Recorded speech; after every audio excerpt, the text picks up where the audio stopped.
Belle voix, bel organe. Vous qui êtes artiste, mon cher Tom Conan, belle montée dans les aigus. Hein. Oui, tout à fait, bel organe. Et j'ai eu peur de ce qu'elle allait suivre, mais effectivement, la voix est très agréable. Écoutez, c'est quand même bizarre quand je parle de bel organe, c'est parce que quelqu'un chante bien, excusez-moi. C'est mon obsession, je ne sais pas. Le professeur Delfrécy a appelé hier au retour massif du télétravail pour éviter une nouvelle vague de contamination. Un télétravail auquel les entreprises sont souvent réticentes. Dans le même temps, on apprenait que le nombre d'espaces de coworking avait augmenté de 60% depuis 2019, après une accalmie logique en 2020, vu les confinements. Un succès causé par trois phénomènes.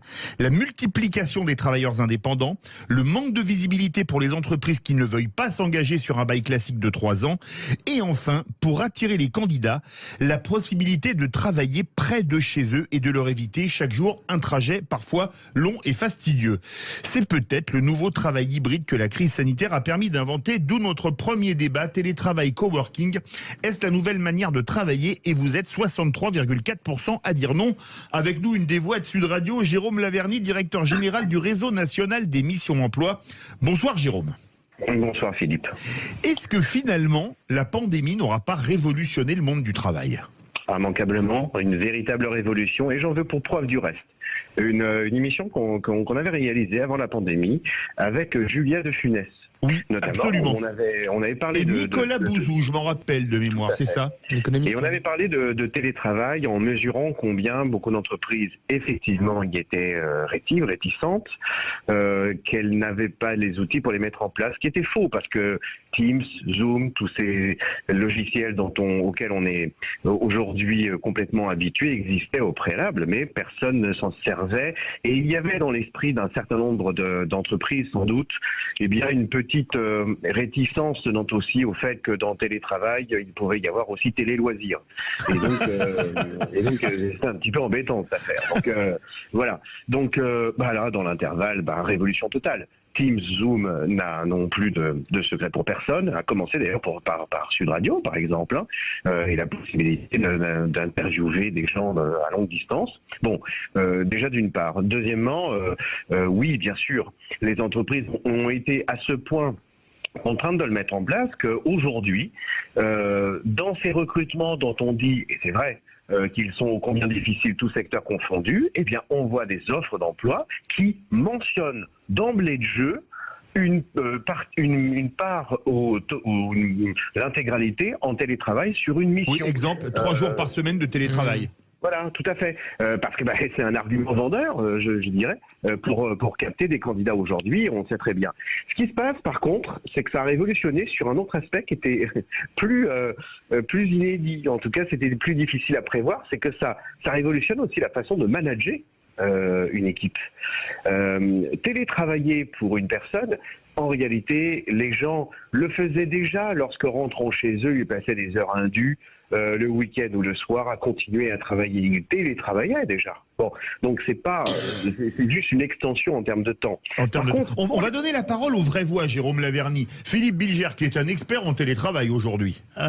Absolument, Jérôme Laverny. Est-ce que, à votre avis, le télétravail, cette forme de solitude institutionnelle, est-ce qu'elle va aggraver ou alléger le rapport qu'on a avec l'autorité?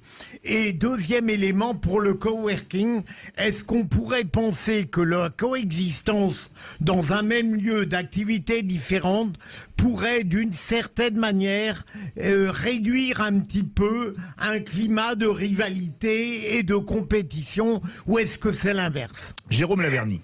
Alors, sur l'autorité, effectivement, il y a un enjeu. Il y a un enjeu car, en fait, effectivement, ce télétravail bouleverse un petit peu la façon de, encore une fois, comme je le disais précédemment, de manager. Et il y a donc de nouvelles pratiques dans les échanges, dans les réunions. Le danger de multiplier les réunions à foison parce qu'elles sont très faciles à pouvoir organiser. Donc oui, là il y a un véritable enjeu. Sur le coworking, alors là moi je suis complètement réservé. Il est vrai qu'un certain nombre de collectivités locales, territoriales ont mis en place des espaces coworking parce que c'est très dans l'air du temps. Tout un tas d'associations ont présenté des projets là-dessus. Je pense que c'est un leurre, il ne faut pas se leurrer sur le fait que ça reste marginal. Véritablement marginal. Oui, ça peut être... vous savez, la SNCF notamment avait envisagé quelque chose qui était assez chouette à la base, c'est-à-dire de réutiliser des locaux d'anciennes gares complètement désaffectés. J'entends par désaffecter les locaux privés qui étaient destinés aux ex-employés pour justement faire des espaces de coworking. Franchement, le résultat... Alors oui, il y a peut-être une progression de 60%, mais de quoi parle-t-on? Il faut parler aussi en valeur absolue, on part de rien. Donc oui... bon, il y a des espaces, mais il n'est pas là le véritable enjeu du coworking. C'est très chouette si ça peut exister sur certains territoires, why not, mais ça reste quand même largement marginal. Tom Conan. Oui, je pense qu'en fait l'enjeu au-delà de tout ça, effectivement, il est juste, moi je le vois dans beaucoup d'annonces, même des sites anglo-saxons par exemple, qui mettent en avant sans arrêt effectivement le fait qu'on puisse faire du remote work, comme on dit, donc c'est-à-dire du travail à distance. Je trouve que votre accent anglais est moins bon que Philippe Bilger quand il a dit coworking. Franchement, le prenez pas mal, mais je le pense fondamentalement. Remote. Mais non, mais c'est vrai que ça devient vraiment quelque chose de tout à fait central, et aujourd'hui ça peut même être exigé par pas mal de personnes, notamment dans les plus jeunes générations. Mais en fait, au-delà de la flexibilité, du fait que ça puisse réduire aussi les migrations pendulaires, comme vous le savez, c'est-à-dire le fait de devoir se rendre dans le même lieu chaque jour et donc de perdre 1 heure, 2 heures, 3 heures dans les transports, au-delà de ces aspects logistiques évidemment assez évidents, c'est aussi l'équilibre vie professionnelle et vie privée qui est assez central pour les personnes qui ont des enfants, pour les personnes qui habitent éventuellement en province ou qui ont fait le choix justement de faire une sorte d'exode urbain après la pandémie pour avoir une qualité de vie meilleure. J'en connais énormément autour de moi ou qui projettent de le faire bientôt. Donc je pense que c'est ça qui est central. Par exemple, ce qu'on voit aussi, y compris dans par exemple les CSP+, ceux qui sont vraiment très diplômés, qui postulent à des jobs de cadre supérieurs, on voit par exemple, moi je lis énormément d'analyses qui mettent en avant le fait que les personnes veulent aussi pas forcément travailler moins, mais avoir effectivement cette possibilité de pouvoir s'occuper un peu de leurs enfants, de voir des amis, de faire d'autres choses comme ça au sein d'une journée qui peut être compliquée et très chargée, et répartir de manière différente le travail. Donc aujourd'hui, en fait, ce sera beaucoup plus finalement une contrainte qui pèsera peut-être demain plus sur les employeurs que sur les salariés, parce que finalement, ce sera imposé en fait d'en bas. Ça sera du bas vers le haut et non pas l'inverse. C'est eux qui veulent le télétravail. Jérôme Laverny, vous êtes d'accord avec cet analyste de la vraie voie diplômée d'HEC, Tom Conan?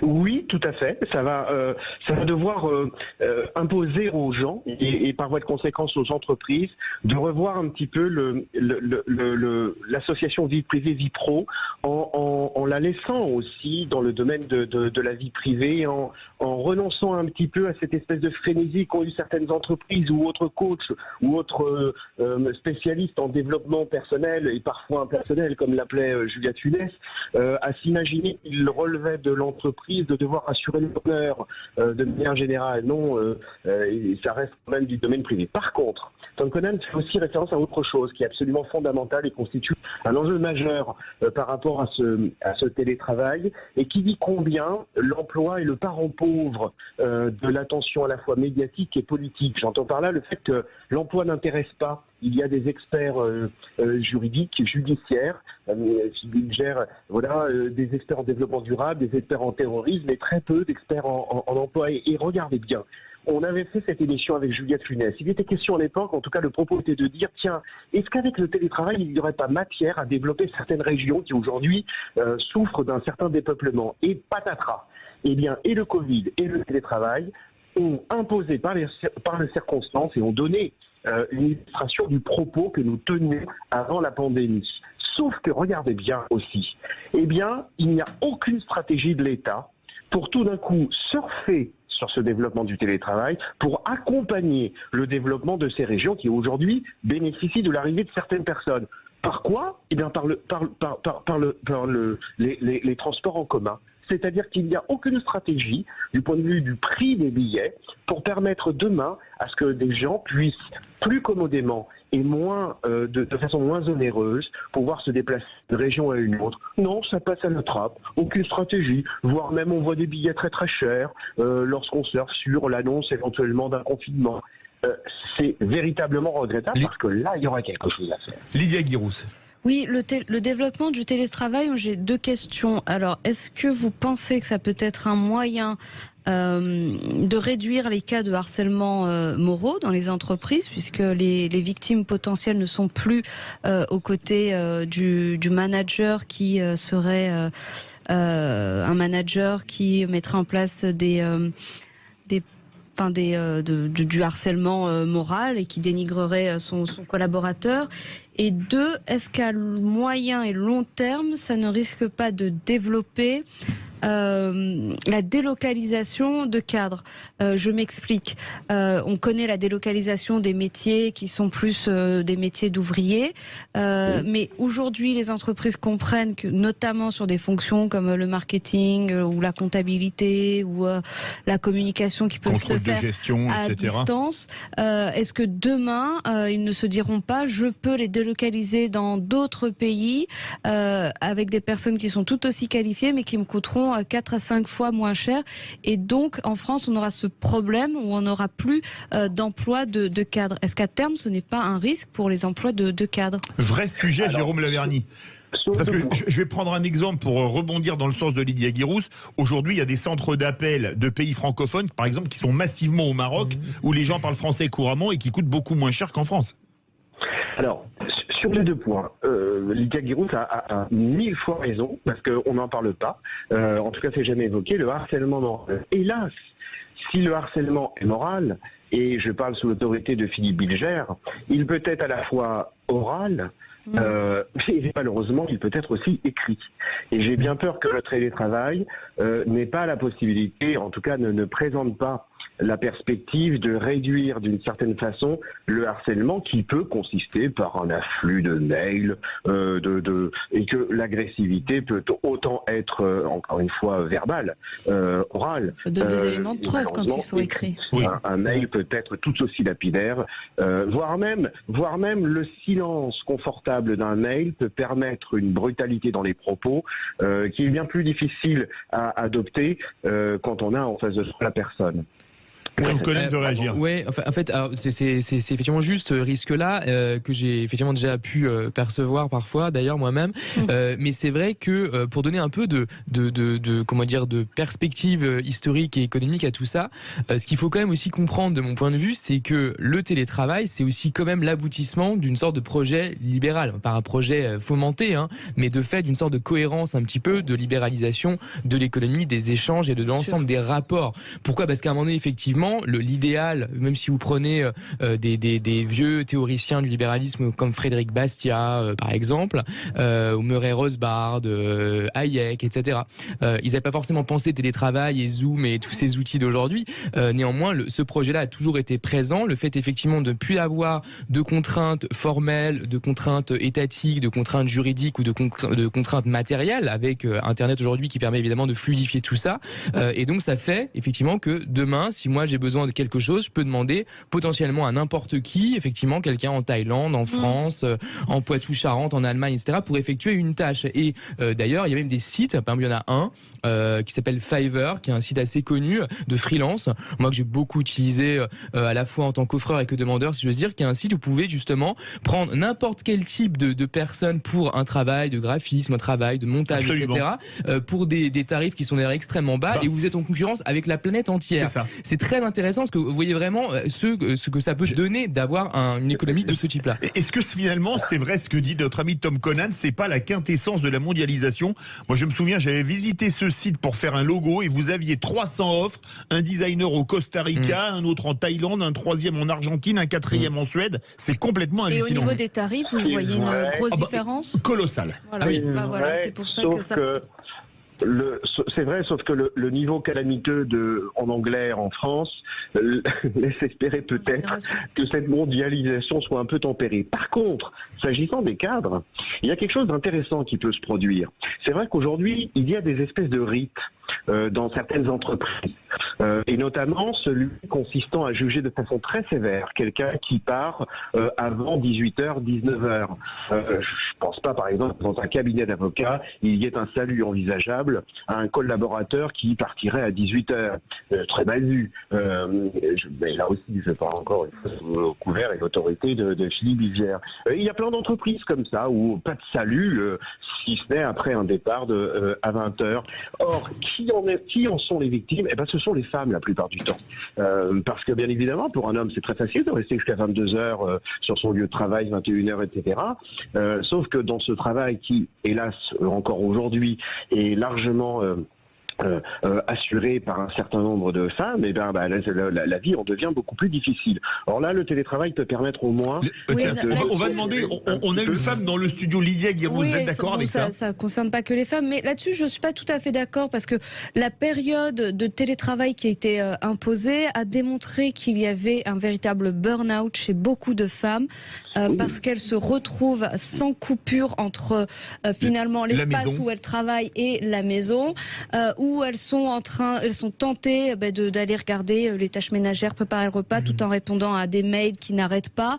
Et puis il y a les enfants qui finissent par rentrer, il faut bien s'en occuper. Donc je ne suis pas certaine que le télétravail, sur ce qu'on appelle la fameuse charge mentale des femmes, soit réduite avec le télétravail. Ça c'est vrai, très court comme Conan. Ce que je trouve intéressant, c'est que j'ai vu il y a quelques jours sur l'agence de presse Bloomberg qu'il y avait un pays, le Portugal, qui a rendu très récemment illégal le fait pour les employeurs de contacter leurs employés après les heures prévues au contrat, justement pour réguler le travail à distance. Oui. Ça me semble être extrêmement intéressant. C'est déjà pratiqué en interne de manière un peu libre par des conventions collectives parfois, mais il s'agirait peut-être de généraliser ça pour éviter justement tous ces abus. Jérôme Laverny, le mot de la fin après Lydia Guirou et Tom Conan en 20 secondes.